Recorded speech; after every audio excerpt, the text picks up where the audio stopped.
Assalamualaikum warahmatullahi wabarakatuh. Halo teman-teman, kami dari kelompok 3 kelas 10-1 akan membahas materi pertama yaitu khauf. Apa sih khauf itu? Yuk kita bahas. Rasa takut merupakan sifat orang bertakwa, sekaligus merupakan bukti iman kepada Allah SWT. Rasa takut ini akan semakin meningkat seiring meningkatnya pengetahuan tentang Rohnya.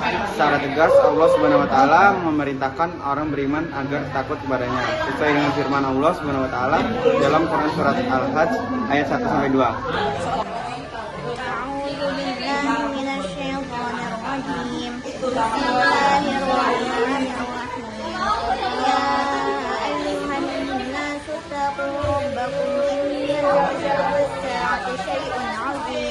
يوم ترونها تذهل كل مرضعة عما أرضعت وتضع كل ذات حمل حملها وترى الناس سكارى وما هم بسكارى ولكن عذاب الله شديد. Artinya, wahai manusia, bertakwalah kepada Tuhanmu.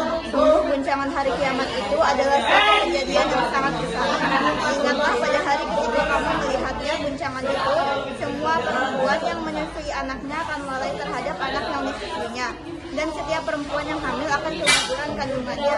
Dan kamu melihat manusia dalam keadaan mabuk, padahal sebenarnya mereka tidak mabuk. Tetapi azab Allah itu sangat seram. Menurut Imam Al-Ghazali, takut kepada Allah Subhanahu wa Ta'ala dapat berupa rasa takut tidak diterimanya taubat, takut tidak mampu istiqomah dalam beramal soleh, takut akan mengikuti hawa nafsu, takut tertipu oleh gemerlap duniawi, takut terperosok dalam jurang maksiat, takut atas siksa kubur, takut terjebak pada kesibukan yang melalaikan dari Allah Subhanahu wa Ta'ala, takut menjadi sombong karena memperoleh nikmat dari Allah Subhanahu wa Ta'ala, takut mendapat siksaan di dunia, dan takut tidak mendapatkan nikmat surga. Adanya sifat khauf ini akan menjadi benteng penahan agar manusia tetap rendah hati dan tidak takabur. Tanda takut kepada Allah Subhanahu wa Ta'ala. Menurut Abu La'id As-Samarqandi, seseorang yang takut kepada Allah Subhanahu wa Ta'ala akan memiliki tanda-tanda sebagai berikut. A. Tamak dari kataannya kepada Allah Subhanahu wa Ta'ala.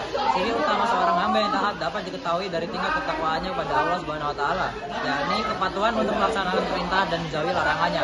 Ketaatan ini dilandasi oleh keimanan pada diri seorang hamba. B. Menjaga lisan dari perkataan dusta. Lisan harus terjaga dari ucapan kotor yang menyakitkan lawan bicara. Bagi seseorang yang takut kepada Allah Subhanahu wa Ta'ala, dia akan berhati-hati dalam bertutur kata. Dia akan memastikan perkataan yang mengandung nilai manfaat. C. Menghindari iri dan dengki. Sifat iri dan dengki muncul akibat tidak adanya rasa syukur pada diri seseorang. Untuk menumbuhkan rasa syukur ini dapat dilakukan dengan selalu menerima kenyataan dengan ikhlas dan melihat sisi positif dari setiap peristiwa hidup. D. Menjaga pandangan dan kemaksiatan. Seorang yang takut kepada Allah Subhanahu wa Ta'ala akan menjaga pandangan dari segala kemaksiatan, termasuk memandang lawan jenis dengan pandangan yang diliputi oleh hawa nafsu. E. Menjauhi makanan haram. Banyak sekali makanan dan minuman halal yang telah disediakan oleh Allah Subhanahu wa Ta'ala untuk memenuhi kebutuhan pokok manusia. Terbukanya akses makanan dan minuman dan berbagai belahan dunia mengharuskan muslim berhati-hati dalam memilih yang halal dan sehat. F. Menjaga kaki dan kedua tangan dari sesuatu yang haram. Tangan dan kaki akan diminta pertanggungjawaban di akhirat kelak. Seorang muslim akan menggunakan keduanya untuk kegiatan yang bermanfaat dan bernilai ibadah. Mereka bertindak dengan penuh hati-hati agar terjaga hubungan baik dengan sesama muslim dan dapat rahmat dari Allah Subhanahu wa Ta'ala. Sekian video materi khauf dari kami. Wassalamualaikum warahmatullahi wabarakatuh.